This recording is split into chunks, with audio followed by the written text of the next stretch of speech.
हो। आप अपने बच्चों को, घर की बहुओं को, बेटियों को, बच्चों को एक लोटा जल लेकर भगवान के अगर मंदिर भेज रहे हो तो ये अंदाजा लगा कर रखना, जिसने अपने बच्चों को मंदिर का रास्ता दिखाया है उसके घर के बच्चे कभी अपने बूढ़े माँ बाप को वृद्धाश्रम का रास्ता नहीं दिखाएंगे। ये निश्चित। वृद्धाश्रम का रास्ता, जितने लोग अपने अपने बच्चों को मंदिर भेज रहे हो, आप नियम बना लो अपने घर के बच्चों को, स्कूल बाद में जाना पहले एक लोटा पानी चढ़ा के आ, कॉलेज बाद में जाना पहले एक लोटा पानी चढ़ा कर आ, जा पहले शंकर जी, मम्मी मैं घर से लोटा लेकर नहीं जाऊंगा, मत जा तो प्रणाम कर कर आ, मैं और मंदिर जाऊं, हाँ जा।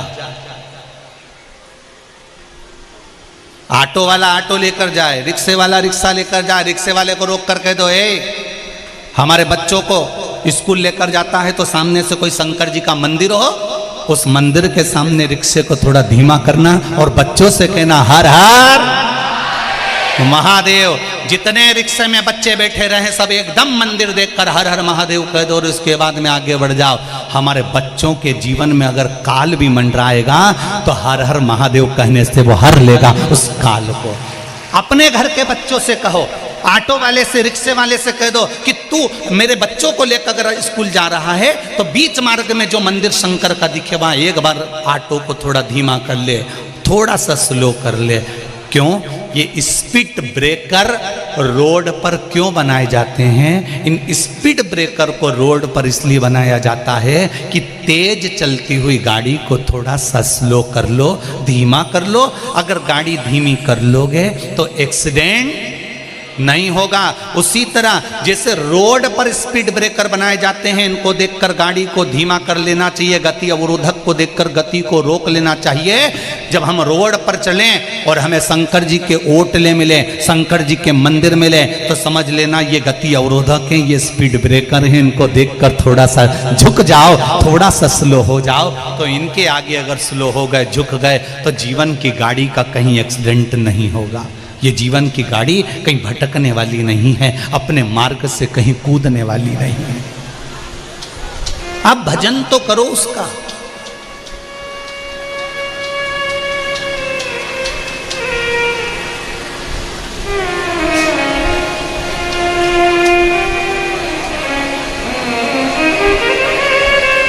भगवान नहीं कहता कि तुम बहुत बड़ा काम करो,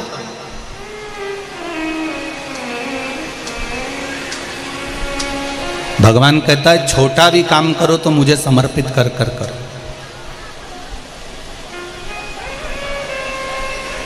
छोटा सा भी काम करो ना तो मुझे समर्पित कर कर करो।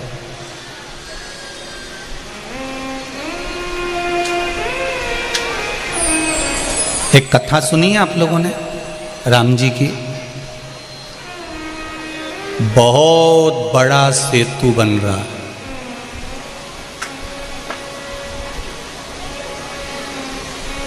कौन बना रहे हैं?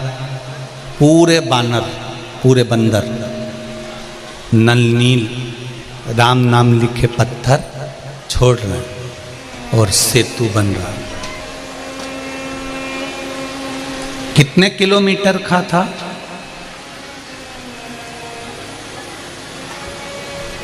रामेश्वरम से लंका तक का जो सेतु बना था वो कितने किलोमीटर का था? 1200 किलोमीटर का। कितने किलोमीटर का है?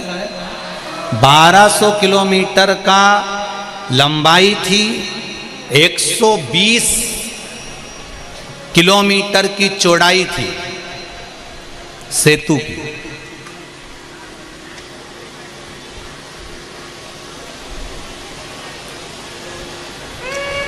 पूरे इंडिया में ढूंढिया, इंडिया में तो इंडिया में, पूरे विश्व में ढूंढिया, इतनी चौड़ाई की कोई रोड मिल जाए तो, कोई पुल मिल जाए।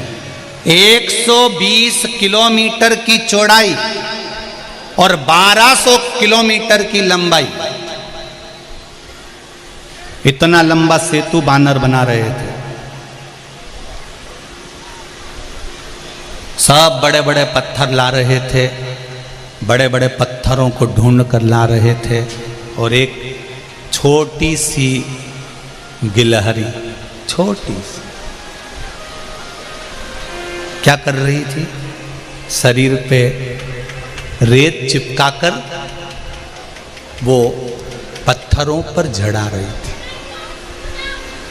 पत्थरों पर जड़ा रही।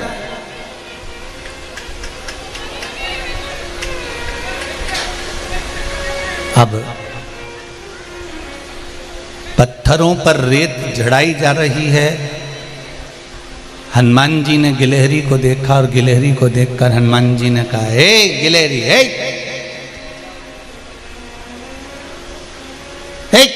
इधर आ। गिलहरी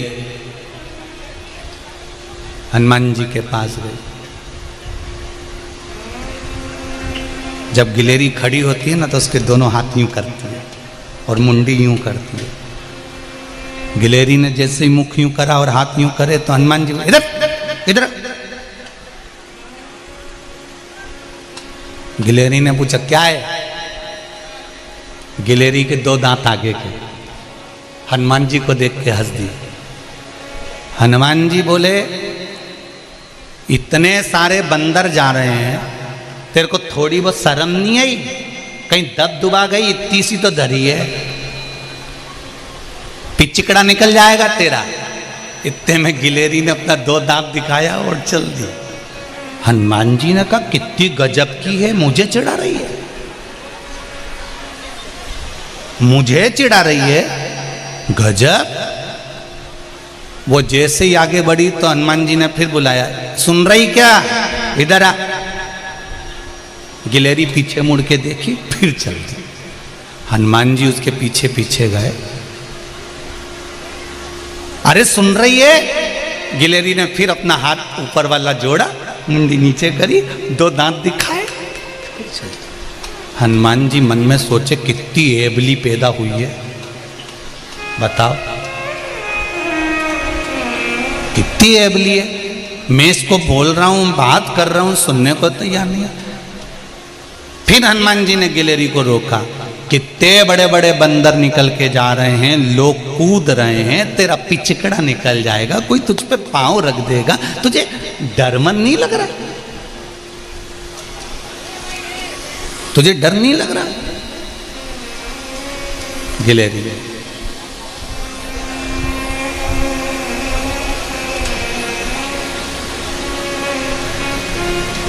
हनुमान जी ने कहा, थोड़ा डर के काम कर, तेरे कोई काम की जरूरत नहीं है यहां पे।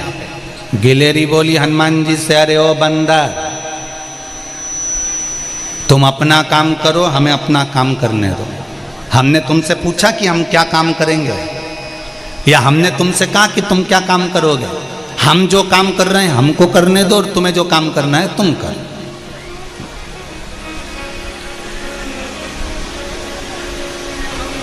इतने में गिलहरी काम में लग गई। हनुमान जी एक बड़ा सारा पत्थर उठा के ला रहे थे, और लाते लाते लाते लाते लाते लाते हनुमान जी कई पांव वो गिलहरी की पूंछ पे धरा दिया। अब कितने बच रहे थे?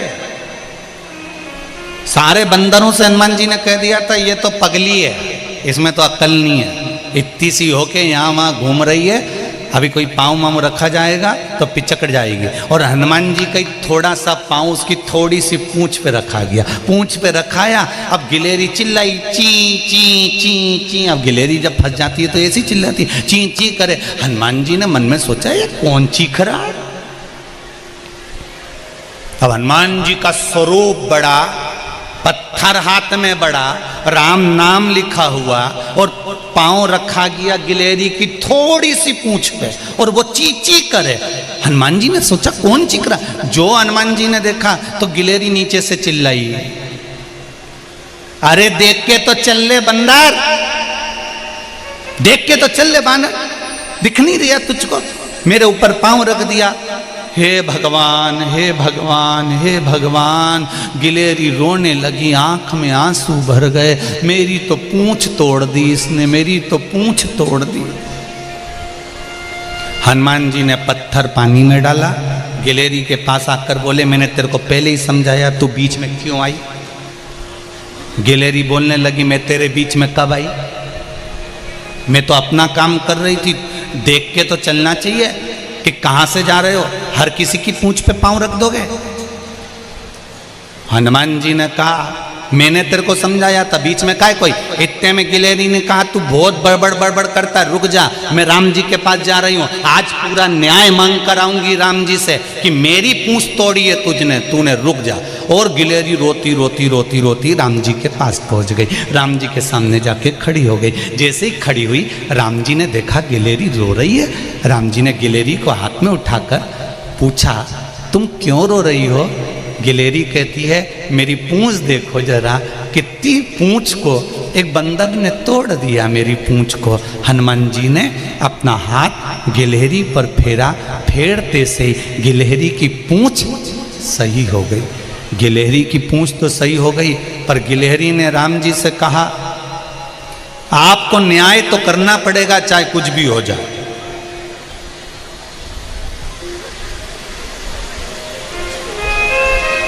आपको न्याय तो करना पड़ेगा। राम जी ने पूछा क्या न्याय चाहिए। जिसने मेरी पूंछ तोड़ी है आप उसको बुलाओ। तो राम जी बोले इतने सारे बंदर में किसने तेरी पूंछ तोड़ी। गिलेरी बोलती है मैं उसको अच्छी तरह से पहचानती हूं, बहुत बोलता है वो, मैं उसको अच्छी तरह से जानती हूं, बहुत बोलता है और बहुत ज्ञान की बात करता है। अच्छा मैं बुला के लाऊं उसको। राम जी ने कहा जा बुला ला। और गिलेरी दौड़ के गई, अभी तो पूंछ दुख रही थी और अब दौड़ के गई। जब किसी की शिकायत करने का समय होता है ना, दो बच्चों को देखना, वो कितना ही रो रिया होगा और उससे कह दो जा बुला के ला तेरे भाई को, दौड़ के और बुला के लिया आएगा। यही था। और गिलेरी गई और हनुमान जी को बुला के लिए आई। हनुमान जी ने कहा कहाँ ले जा रही है मुझको। गिलेरी कहती है चलो तो जरा राम जी के पास, खूब शहंशाह बनते हो ना, चलो जरा। और राम जी के पास लाकर गिलेरी को खड़ा कर दिया। राम जी ने कहा हनुमान तुम। हाँ प्रभु। तुमने इसकी पूंछ पर पांव क्यों रखा। हनुमान जी बोले पूछ लो मैंने इसको कितना समझाया था, ये समझने को ही तैयार नहीं, बीच बीच में फुदक के उचक के आ जा रही। पांव रखा गया, इसकी पूंछ पर पांव रखा है। पर प्रभु अब तो ये ठीक हो गई ना, इससे पूछो कि ये मां कर क्या रही थी बार बार। इतने में गिलेरी राम जी से बोली मैं बाद में बताऊंगी, पहले राम जी आप बताओ इस बंदर में ज्यादा अक्ल है कि मुझ में ज्यादा अक्ल है। राम जी ने कहा फंस गए। अब ये बानर में ज्यादा अक्ल कि मुझ में अक्ल। राम जी बोले तू बता दे किस में ज्यादा अक्ल है। गिलेरी बोली दुनिया के लोग कहते हैं अष्ट सिद्धि नौ निधि के दाता, काय की अक्ल इनमें। इतने बड़े बड़े पत्थर ला ला के पानी में डाल दिए, सारे पत्थरों का पुल बना दिया।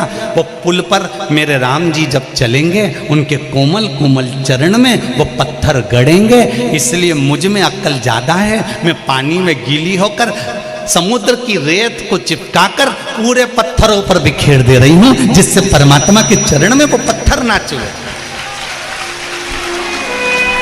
अब गिलेरी बोली बताओ किसमें अक्ल ज्यादा है। राम जी बोले तुझ में ही है, तुझ में ही अक्ल ज्यादा है।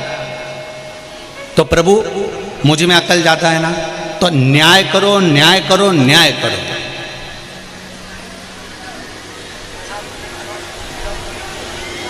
न्याय करा जाए। राम जी ने पूछा तू बता दे क्या न्याय करना है। हनुमान जी को बुलाया राम जी ने और राम जी ने कहा हनुमान तूने गिलहरी के पांव पर, इस पूंछ पर पांव रखा है, इसकी पूंछ को तूने खंडित करा है, इसलिए हनुमान एक बार तेरी भी पूंछ खंडित जरूर हो, यह निश्चित है, ये निश्चित है। हम पहले भी कथा में कहे मत बुरे कर्म कर बंदे वरना पछताएगा, भगवान की आंखों से तू बच नहीं पाएगा, तू बच नहीं पाएगा। अरे ओ अज्ञानी मत करना दानी। हम कई बार आप लोगों से कहें जैसा कर्म करेंगे वैसा भोगना पड़ेगा। हनुमान तूने गिलेरी की पूंछ को छिन्न करा है, तेरी भी पूंछ छिन्न जरूर होगी। गिलेरी बोली ये कोई न्याय नहीं है, इसको कोई न्याय कहते हैं? पूंछ पे मेरे पांव रखा है तो मुझसे पूछा जाए कि हनुमान जी के साथ क्या करना। राम जी मन में सोचे कितनी तेज है ये। अच्छा बता क्या करना, अब तू बता।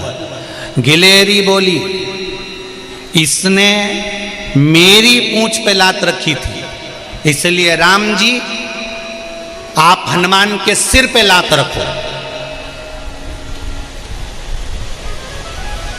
हनुमान जी के सिर पर राम जी आप लात रखो। हनुमान ने अपना सिर नीचे करा, राम जी ने लात रखी। हनुमान की आंख से आंसू बहने लगे। गिलेरी पास में आके बोली मेरी पूंछ पे लात रखी थी तो मैं भी रोई थी, तेरे सिर पे लात रखा ही तू भी रो रहा है। हनुमान जी कहते हैं गिलेरी आज तक परमात्मा ने अपना चरण मेरे मस्तक पर नहीं रखा था, तेरी कृपा से आज वो सिर पर रखा है। ये तेरी कृपा है, तेरी उदारता है, तेरी दया है जो प्रभु का चरण मेरे मस्तक पर रखा गया।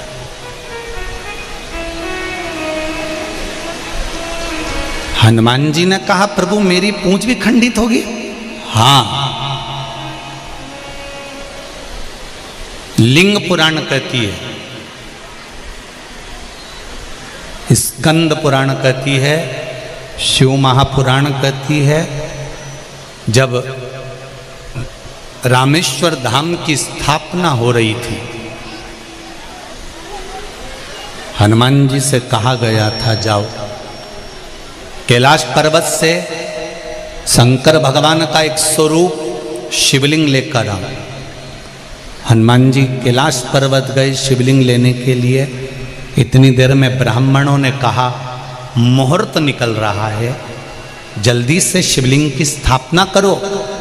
राम जी ने सोचा शिवलिंग की स्थापना तो सीता जी से कहा तुम एक काम करो बालू रेत का शिवलिंग बना दो। सीता जी ने बालू रेत का शिवलिंग बनाया, राम जी ने साथ मिलकर स्थापना करी। ब्राह्मणों ने मंत्र बोले, पूजन करी, पाठ करी, आराधना करी और स्थापना कर दी। थोड़ी देर बाद हनुमान जी शिवलिंग लेकर पहुंच गए। हनुमान जी ने कहा प्रभु मैं ये शिवलिंग लेकर आया हूं।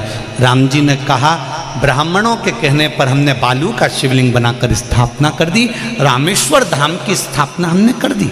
हनुमान जी रोने लगे, प्रभु क्या ये कैलाश से लाया हुआ शिवलिंग नहीं रखोगे?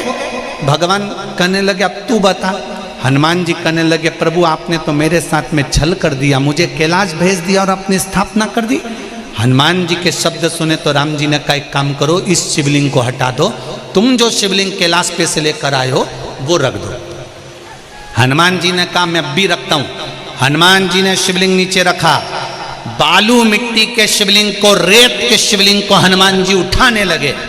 जब हनुमान जी रेत के शिवलिंग को उठाने लगे तो पूरी की पूरी पृथ्वी उछलने लगी। हनुमान जी ने देखा ये तो पूरी पृथ्वी उछल रही है। हनुमान जी ने देखा ये शिवलिंग नहीं उठ पा रहा। तब हनुमान जी को लगा ये ऐसे उठने वाला नहीं है।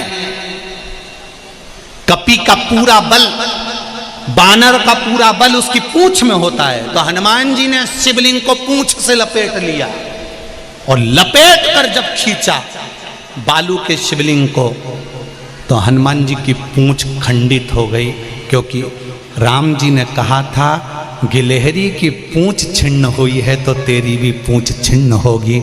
हनुमान जी का नाम पड़ गया छिन्न पूंछ मस्त हनुमान। महाराज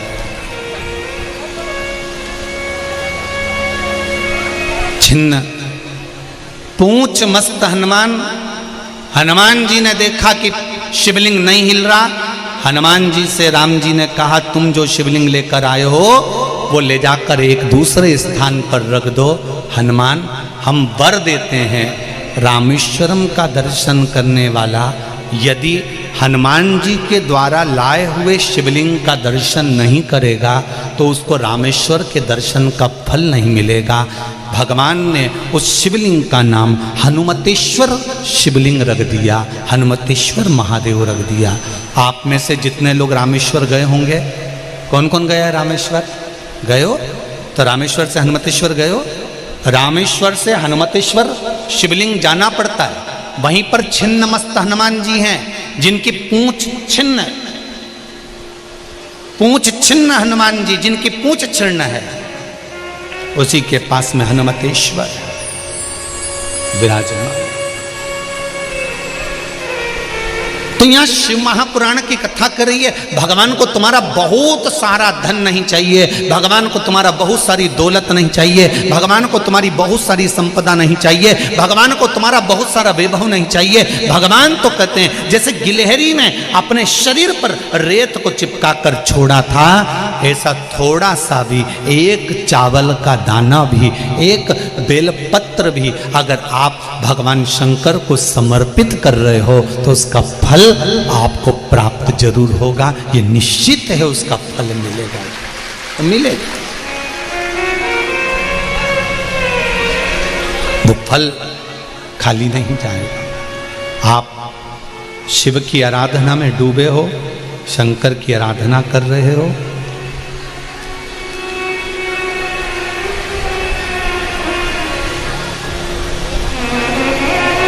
फल मिलेगा जरूर।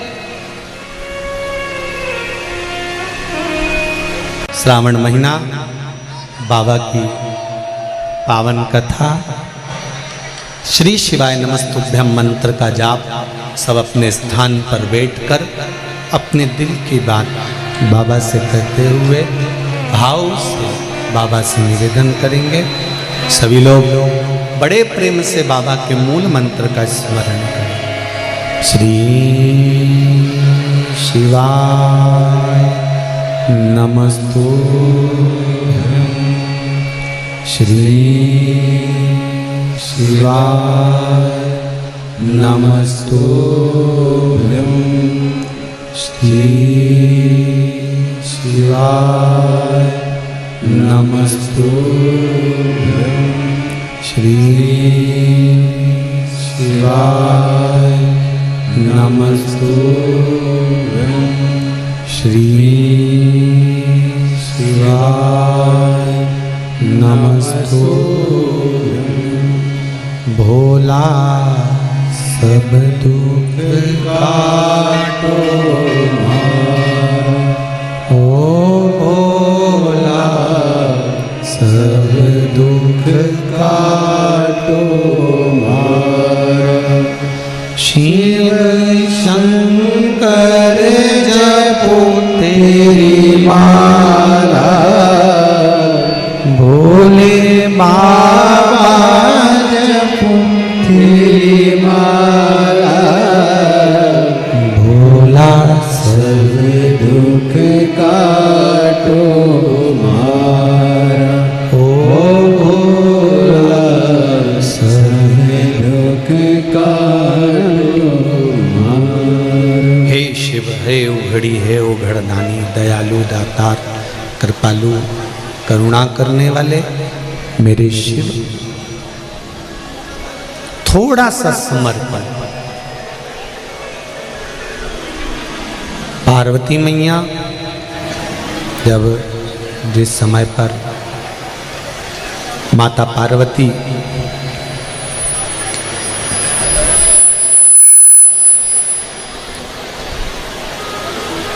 बाल्यावस्था में थी और उस बाल्यावस्था में माता पार्वती जी ने शंकर भगवान को बहुत कुछ प्रदान नहीं करा।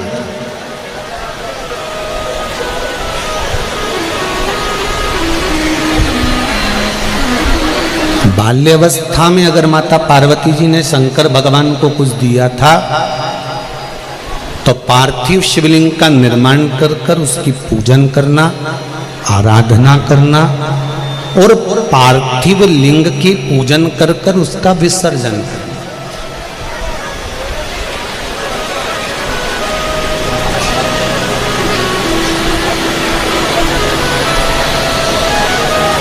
एक बात थोड़ा ध्यान दीजिएगा, 4 भाई, 5 भाई, 2 भाई, 3 भाई, अगर एक रसोई घर पर भोजन बन रहा है, एक रसोई घर में भोजन बन रहा है, तो पार्थिव लिंग का जो निर्माण है अगर घर का कोई एक व्यक्ति भी कर रहा है तो उसका पुण्य सभी को मिलेगा। जरा समझ लेना अच्छे से हो।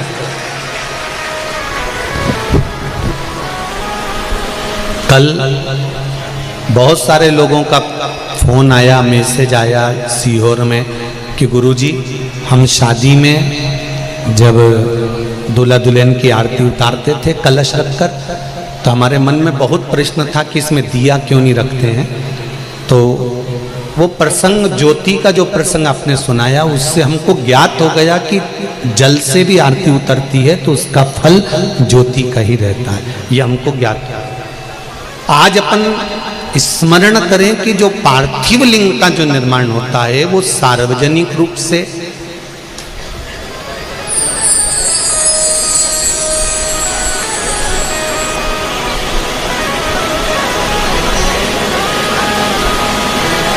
सार्वजनिक पूजन के भाव से एक लिंग का अगर निर्माण हम कर रहे हैं, 5 भाइयों का परिवार, 4 भाइयों का परिवार, 3 भाइयों का परिवार, 2 भाइयों का परिवार, एक ही जगह पर अगर भोजन बन रहा है तो एक पार्थिव लिंग का निर्माण कर लें और उसका पूजन करें। एक ही जगह पर भोजन बन रहा है और परिवार का किसी व्यक्ति का यदि भगवान शंकर की पूजन में मन भी नहीं है, रुचि भी नहीं है, वो पूजन में बैठा भी नहीं है, तो भी जिस घर के अंदर पार्थिव लिंग का निर्माण होता है, पूजन होती है, भले उसका पूजन में मन नहीं है पर उसके हिस्से में भी पूजन का फल चले ही जाता है। पूजन का फल उसके हिस्से में जाएगा, उसको पहुंचे। कई लोग प्रश्न करते हैं, हम लोग आस्था चैनल पर कथा सुनते हैं, फेसबुक यूट्यूब पर कथा सुनते हैं, तो क्या जहां कथा हो रही है वहां का पुण्य हमको मिलेगा कि नहीं मिलेगा? बहुत ध्यान लगाकर सुनना। जब अपने को हिचकी आती है ना, छत्तीसगढ़ में हिचकी बोलते हैं कि डुचकी बोलते हैं। हिचकी जब आती है तो माताएं कहती है मेरी बेटी याद कर रही है, बेटियां कहती है मेरी मम्मी याद कर रही है, कोई कहता है मेरे काका जी ने याद करा, कोई कहे मेरे मामा जी याद कर। अब हिचकी तुम्हें चली और याद तुमने कहा कि उसने मुझे याद किया।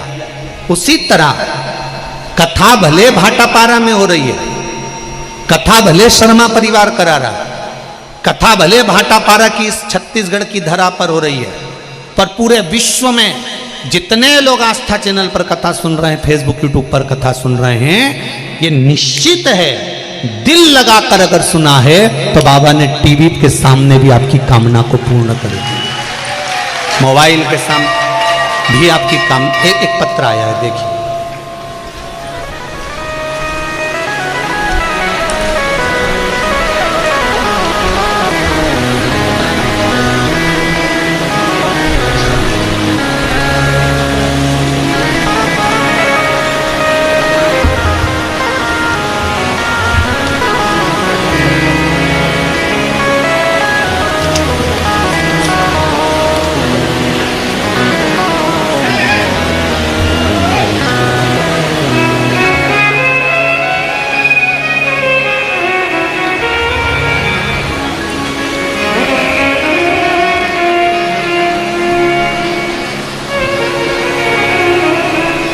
श्री शिवाय नमस्तुभ्यम।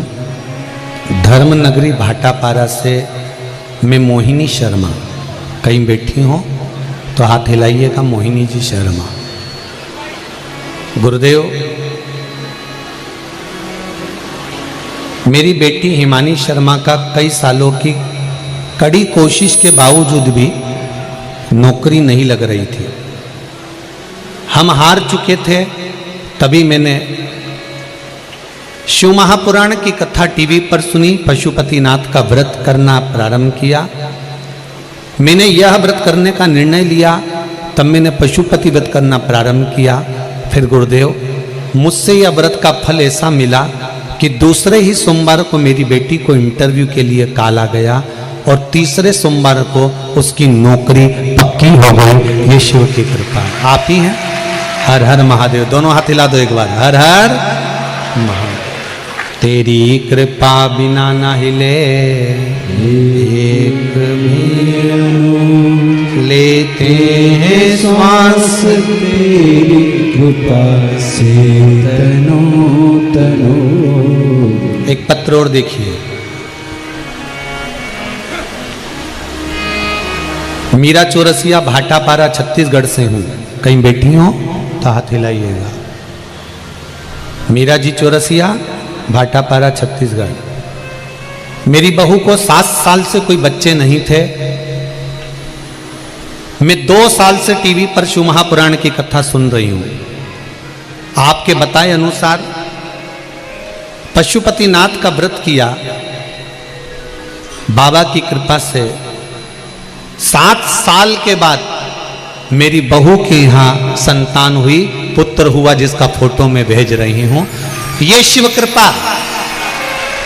उस पत्र में मीरा जी ने लिखा है, ना हम आपको जानते थे, ना हम कभी कथा सुनने के लिए गए, केवल टीवी के सामने संकल्प लिया और बाबा ने पूर्ण किया। जहां भी बैठी हो बहुत बहुत धन्यवाद। एक पत्र और देखिए कि मिलना नहीं हुआ, केवल टीवी पर, केवल मोबाइल पर कथा श्रवण करने का क्या फल होता है, वो तक वर्णन है इसमें।